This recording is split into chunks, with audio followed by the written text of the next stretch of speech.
रंगीला आज चन्ने बेचकर घर की तरफ आ ही रहा था कि उसे पानी पूरी का एक ठेला दिखाई पड़ा। उसके आसपास बहुत सारी भीड़ लगी थी। रंगीला के चन्ने आधे भी नहीं बिके थे और जेब खाली ही रह गई थी। हाय रे किस्मत, यहाँ मैं गली गली घूमकर पसीना बहाकर चने बेचकर कुछ खास नहीं कमा पा रहा हूँ। यहाँ ये बंदा एक जगह पर खड़े होकर ढेर सारे रुपए अंदर कर रहा है। अगर मैं भी यही धंधा कर लूँ तो अच्छी कमाई कर सकता हूँ, अपने बच्चों को अच्छी परवरिश भी दे सकता हूँ। यही सोचता हुआ रंगीला घर पहुँच गया। उसकी बीवी डिम्पी जैसे उसका रास्ता ही देख रही थी। आ गए, बहुत देर कर दी, पानी वानी पी ले।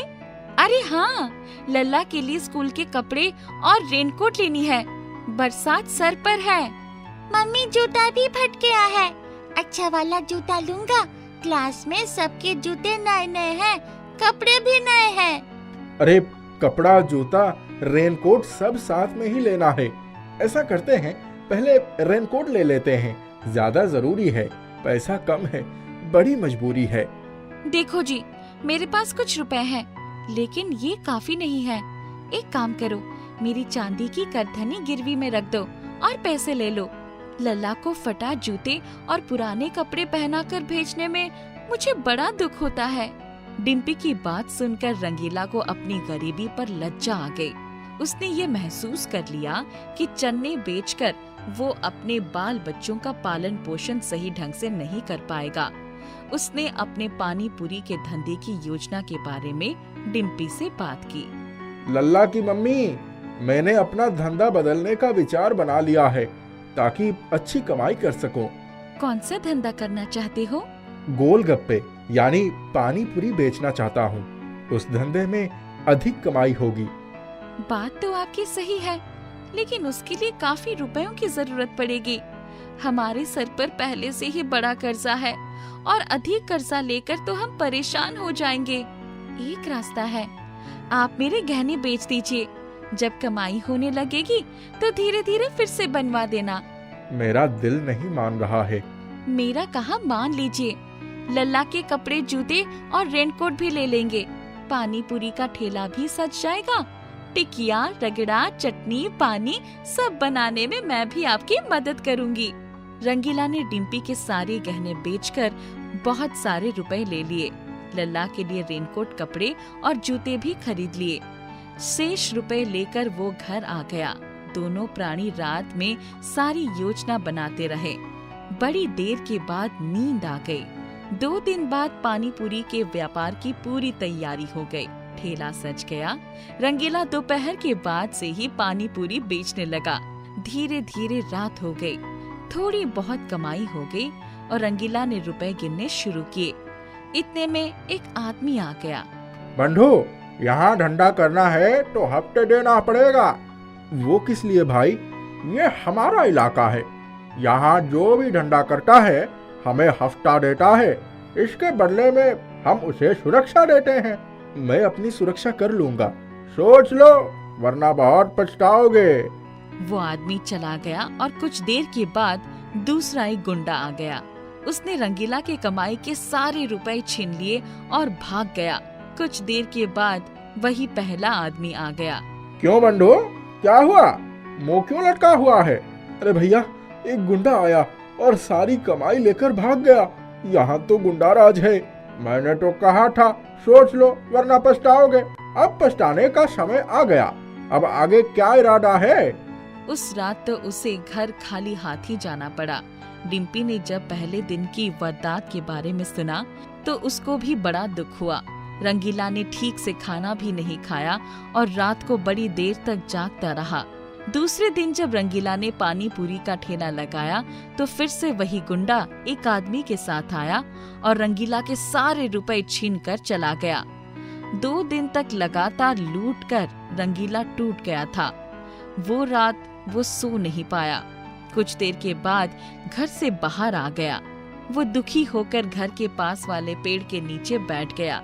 सामने जंगल से एक साधु महाराज आ रहे थे। उन्होंने रंगीला को देखा तो पहचान लिया और रुक गए। क्या बात है रंगीला जी, घरवाली ने बाहर निकाल दिया है क्या? प्रणाम महाराज, नींद नहीं आ रही थी तो बाहर आ गया। बहुत परेशान दिखाई दे रहे हो। महाराज, आपसे क्या छुपाऊं, आज पानी पूरी के धंधे में जितनी कमाई थी सब चली गई। एक गुंडा लेकर भाग गया। नए धंधे की शुरुआत ही बहुत बुरी हो गई। रंगीला, तुम बहुत नेक हो और ईमानदार आदमी हो। तुमने सदैव दान पुण्य किया है, उसके बदले में कुछ नहीं पाया है। अब समय आया है, चिंता मत करो, सब ठीक हो जाएगा। महाराज, आप इतनी रात को जंगल में क्या कर रहे थे? इसी जंगल में मेरी कुटिया है। मैं अपने मंत्र सिद्ध के लिए जा रहा हूँ। तुमने कई बार मेरी बड़ी सेवा की है, आज मैं तुम्हें कुछ देना चाहता हूँ। इतना कहकर साधु महाराज ने अपने झोले में से एक छोटा झोला निकाला और उसे रंगीला के हवाले कर दिया। महाराज, इस झोले में क्या है? घर ले जाओ, देखना सब कुछ समझ आ जाएगा। इसमें से जो भी पाओगे कभी समाप्त नहीं कर पाओगे, उसी से अपनी जिंदगी बनाओ। रंगीला साधु महाराज का दिया हुआ झोला लेकर घर पर आ गया। उसने उसके अंदर हाथ डाला तो बहुत सी रंगीन पानी पूरी की जादुई पूरी बाहर आने लगी। वो जितना निकालता था उतनी ही अंदर और पैदा हो जाती थी। बहुत सारी रंगीन पानी पूरी इकट्ठा हो गई। वो खुशी से पागल हुआ जा रहा था। इतने में वहाँ डिम्पी भी आ गई। अरे लल्ला के पापा, इतनी सारी रंगीन पानी पूरियाँ कहाँ से आ गई? रात में कौन सी डिलीवरी आ गई? अरे लल्ला की माँ, ये डिलीवरी की पानी पूरियाँ नहीं है, ये जादुई है। देखो ढेर लग गया है। दूसरे दिन जादुई रंगीन पानी पूरियाँ लेकर रंगीला बेचने के लिए चला गया। जादू सा हो गया। रंगीन पूरियाँ बढ़ती जा रही थी और स्वाद बढ़ा रही थी। जो भी खाता वह किए बिना ना रह पाता। बहुत सारे ग्राहक आते गए, खाते गए। पूरियों के जादुई प्रभाव से कोई भी माल कम नहीं हो रहा था। रंगीला के पैसे की पेटी भर गई तो उसने जेब में रुपए डालने शुरू कर दिए। जिस गुंडे ने एक दिन पहले रंगीला के रुपए मारे थे, वो कुछ दूर खड़े होकर रंगीला के शानदार धंधे की कमाई का अंदाजा लगा रहा था। उसके जेब में हलचल हुई। उसने जब अपनी जेब में हाथ डाला तो पागलों की तरह कूदने लगा। उसके जेब के बहुत सारे रुपए गायब हो गए थे। हे भगवान, मेरी जेब कट गई, सारे रुपए चले गए, मैं बर्बाद हो गया, मर गया रे। किसने चुराए मेरे पैसे? अब मैं क्या करूं, कहाँ जाऊं? दूसरे ही पल रंगीला की सभी जेबों में वही रुपए भरते चले गए। रंगीला भी हैरान परेशान हो गया। उसकी नजर गुंडे पर गई तो माजरा समझ गया। वारे जादुई पानी पूरी, तुमने तो गजब का जादू कर दिया। मेरा गया हुआ रुपया मुझे लौटा दिया, गुंडे को सबक सिखा दिया। कुछ देर के बाद गुंडा रंगीला के ठेले के पास आया। उसी समय रंगीन पानी पूरियाँ जैसे पत्थर की बन गई। वे उछल उछल कर गुंडे की पिटाई करने लगी। अब गुंडा मार खाकर पागल होने लगा। मर गया रे, पहले पैसा गया, अब पिटाई हो रही है। कहाँ कहाँ मारा है रे, कोई बचाओ, मर जाऊंगा। हफ्ता वाले भैया, जल्दी से आओ, मुझे बचाओ। अरे मुझे नहीं मरना है, मुझे हफ्ता भी नहीं चाहिए। हफ्ता मांगने वाला आदमी दूर से उस गुंडे की हालत देखकर भागता हुआ घर पर चला गया। अरे आओ गुंडा भाई, पानी पूरी खाकर जाओ भाई। अरे नहीं सरकार, इतना खा चुका हूँ कि पूरी जिंदगी में नहीं खाया, मुझे माफ कर दो। मैं चला, अब यहाँ का रास्ता भूल कर भी नहीं आऊंगा। गुंडा जो भागता तो भागता ही चला गया। रंगीला उसे देखकर हंसता ही रह गया। बनारस के लहुरा बीर पर रघु की लस्सी की दुकान थी। पीला रस्सी तरी रही, रात भर मोचिया खड़ी रही। रघु जोर जोर से आवाजें लगाता और उसकी दुकान पर लस्सी पीने वालों की भीड़ लग जाती। छुट्टी के समय स्कूल के बच्चे अक्सर उसकी दुकान पर आते जाते थे। खूब रौनक रहती थी। अरे भैया, तन्नी मलाई और डाला हो। गुरु, हमारे जैसन लस्सी पूरे बनारस में काहू ना दे, ला तनी और मलाई ले लो। शाम के 3 बजते बजते रघु की पूरी लस्सी बिक जाती। फिर वो आराम से घर जाकर दूसरे दिन की तैयारी में लग जाता। उसके पड़ोस में दुकान लगाने वाले उससे बहुत चिढ़ते थे। ये तो अच्छा धंधा करता है, 8 बजे आता है और 3 बजे चला जाता है। हम लोग यहीं बैठकर मक्खी मारते रहते हैं। हमारे तरबूज और ककड़ी तो कोई खरीदता भी नहीं। हाँ, इसको यहाँ से भगाने के लिए कुछ न कुछ तो करना ही पड़ेगा। सबने मिलकर एक योजना तैयार की। दूसरे दिन जैसे ही रघु दुकान पर आया, एक साथ ही 4-5 लड़कों का झुंड उसकी दुकान पर आया और सबने लस्सी पी ली। इसके बाद ही सब वहाँ खड़े होकर, अरे मेरे पेट में बहुत दर्द हो रहा है, पता नहीं इसने लस्सी में क्या मिला दिया है। बाकी चारों भी पेट दर्द की शिकायत करने लगे और उसकी दुकान के सामने ही लोटने पोटने लगे। थोड़ी ही देर में वहाँ मजमा जुट गया। पुलिस भी आ गई। उसकी लस्सी का सैंपल लिया गया। देखो भाई, जब तक तुम्हारी लस्सी का सैंपल चेक होकर नहीं आ जाता, तुम्हें अपनी दुकान बंद रखनी पड़ेगी। अगल बगल की दुकान वाले यही तो चाहते थे। उन दिनों उनके तरबूज और ककड़ी खूब बिके। वो सब बहुत खुश थे। हमारी किस्मत ही खराब है। इतने सालों से लस्सी बेच रहा हूँ, आज तक कभी शिकायत नहीं आई। मैं कितनी मेहनत करता हूँ, पता नहीं कब तक दुकान खोलने का ऑर्डर मिलेगा। लेकिन 10 दिनों बाद ही उसके सैंपल में कोई मिलावट या खराबी ना होने की वजह से उसको दुकान खोलने की अनुमति मिल गई। बल्कि शिकायत करने वालों पर उचित कार्रवाई की गई। रघु ने दुकान तो खोल ली, पर एक बार बदनाम हो जाने से उसकी दुकान पर बहुत कम लोग आते थे। कई दिन बीत गए थे। तभी उसने देखा कि एक व्यक्ति साइकिल से उतरा और अपना सिर पर एक बड़ा सा भगोना रखे हुए उसकी दुकान के पास आ गया। क्या बेच रहे हो भैया? बड़े थके हुए लग रहे हो। आओ लस्सी पी लो। नहीं बाबू, सुबह से घूम रहा हूँ, एक भी दही नहीं बिका, कहाँ से दाम चुकाऊंगा। एक काम करो, तुम हमारी लस्सी पी लो, हम तुम्हारा भल्ला खा लेंगे, हिसाब किताब चुकता हो जाएगा। चलो वही सही, कुछ तरी आ जाएगा। रघु ने उसके दही भल्ले खा लिए और उसे लस्सी का बड़ा गिलास पकड़ा दिया। वाह, दही भल्ले तो बड़े स्वादिष्ट हैं, फिर क्यों नहीं बिकते? कोई जगह होती तो शायद बिकते भी।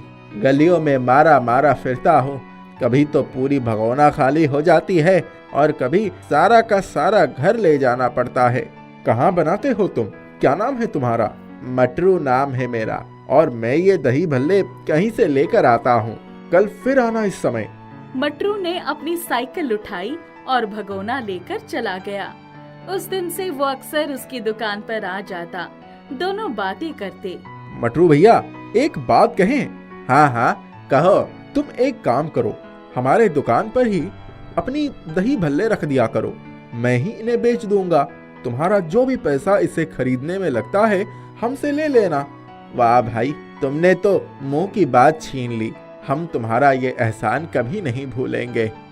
उस दिन से रघु ने अपनी दुकान पर दही भल्ले बेचने शुरू कर दिए। दही भल्ले इतने स्वादिष्ट होते थे कि दुकान चल निकली। मटरू रोज दही भल्ले लेकर आता और रघु को बेचकर चला जाता। छुट्टी के समय बच्चों की भीड़ लग जाती। रघु के पास दही भल्ले की वजह से बहुत ग्राहक आने लगे।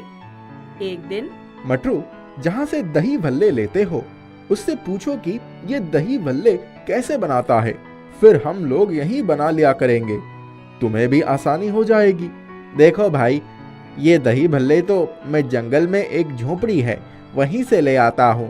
पता नहीं वो कैसे बनाता है। मैं उसको बता देता हूँ कि मुझे कितनी दही भल्ले चाहिए और पैसे दे देता हूँ। मेरे भगोने में दही भल्ले भर जाते हैं। एक बार पूछ कर तो देखो। ठीक है, देखता हूँ। रघु तो इन दही भल्लों से बहुत पैसा कमा रहा है, मैं क्यों ना खुद ही दही भल्ले बनाना सीख लूं। उसकी नौकरी क्यों करूं, अपनी एक दुकान ही खोल लूं। मेरे पास भी रघु की तरह अपनी दुकान हो जाएगी। यही सोचकर वो दूसरे दिन जब जंगल में झोपड़ी के पास गया तो उसने पहले की तरह ही पैसे और भगोने रख दिया और पिछले दरवाजे से झोपड़ी के भीतर चला गया। अंदर जाकर उसने देखा कि झोपड़ी तो बिल्कुल ही खाली पड़ी थी। ना वहाँ कोई बर्तन था, ना ही कोई आदमी। बस एक ही दही भल्ला आले पर पड़ा हुआ था। उसको देखते ही, क्या देख रहे हो मटरू? तुम्हें ये बात सालों पहले ही कही गई थी कि कभी भी लालच में आकर झोपड़ी में मत प्रवेश करना। आज तुम लालच में आकर झोपड़ी में ताक झांक करने चले आए। तुम कौन हो? मैं जादुई दही भल्ला हूँ, पर अब मैं तुम्हें दही भल्ले नहीं दे सकता। यहाँ से आखिरी बार भल्ले लेकर चले जाओ और कभी भी अपनी शक्ल मत दिखाना। मुझे माफ कर दो, मैं खाने के बिना मर जाऊंगा। तुम कितने ठाट से अपने दही भल्ले उस सीधे साधे और मेहनती व्यक्ति को बेचकर आराम से मौज मस्ती करते हो। वो बेचारा सारे दिन अपने काम में लगा रहता है, तुमने उसी को धोखा देने की कोशिश की, इसीलिए मैं तुम्हें माफ नहीं करता। मैं कान पकड़कर कसम खाता हूँ, अब से लालच नहीं करूँगा। चुपचाप अपने साइकिल उठाओ और चले जाओ। ये दही भल्ले तुम्हें तुम्हारे किए हुए उस उपकार के लिए मिलते हैं जो तुमने उस बूढ़े की मदद करके किया था। मटरू मुंह लटकाए भगोने लेकर अपनी साइकिल पर आकर बैठ गया। रघु की दुकान पर पहुंचकर, रघु भैया, तुम्हारे कहने में आकर मेरा बहुत बड़ा नुकसान हो गया। अब उस दही भल्ले वाले ने नाराज होकर दही भल्ले देने से मना कर दिया। क्या हुआ? तब मटरू ने उसे सारी बातें बताई। अब कल से क्या करेंगे? हमें तो अपनी दुकान के लिए दही भल्ले चाहिए ही चाहिए। ऐसा करो, तुम कल खुद ही दही भल्ले बना कर ले आओ। भैया, ये तो हमने कभी नहीं बनाया है। मटरू तो पहले से ही आलसी था, बना बनाया मिल जाता था, इसलिए कभी अधिक परिश्रम की आवश्यकता ही न पड़ी। ठीक है, मैं ही कुछ इंतजाम करता हूँ। दुकान बंद करके वो अपनी साइकिल पर बैठकर जंगल की तरफ चल पड़ा। जाते जाते वो उसी झोपड़ी के पास पहुंच गया। उसने देखा कि झोपड़ी के सामने एक मेज रखी थी। वहाँ एक बूढ़ा असहाय अवस्था में बैठा था। अरे कौन हो तुम और इस जंगल में क्या लेने आए हो? रघु ने बूढ़े को अपनी सारी समस्या बताई। अच्छा, तुम उस झोपड़ी की साफ सफाई कर दो और मुझे नहला धुलाकर साफ कपड़े पहना दो। मैं कितने दिनों से नहाया नहीं हूँ, मुझसे उठा नहीं जाता। रघु ने खुशी खुशी उसके बताए सारे काम कर दिए। बूढ़ा बहुत खुश हुआ। कल से तुम्हें जितने भी दही भल्ले चाहिए होंगे यही मेज पर पैसे रख देना और एक बार कह देना मेरे भल्ले दे दो। बस ये ध्यान रखना कि जो गलती तुम्हारे साथी ने की वो कभी मत करना। कभी झोपड़ी के भीतर जाकर कुछ जानने की कोशिश मत करना। रघु ने उस बूढ़े आदमी के पैर पकड़ लिए। बाबा, मुझे आम खाने से मतलब है, पेड़ गिनने की क्या जरूरत? तुम एक मेहनती और ईमानदार आदमी हो, अब जाओ। रघु सीटी बजाते हुए घर आ गया। दूसरे दिन सुबह सुबह ही वो जंगल की तरफ गया और ढेर सारे दही भल्ले लेकर चला आया। पर उसके बाद से उसने बूढ़े आदमी को कभी न देखा। रघु की दुकान अब बहुत बड़ी हो गई थी। मटरू के बहुत गिड़गिड़ाने पर उसने मटरू को अपनी दुकान पर रख लिया था। काम बढ़ गया था, इसलिए उसे आदमियों की जरूरत भी थी। इसलिए कहा जाता है कि सच्चे और ईमानदार आदमी हमेशा सफल होते हैं और लालची आदमी को कभी सफलता नहीं मिलती।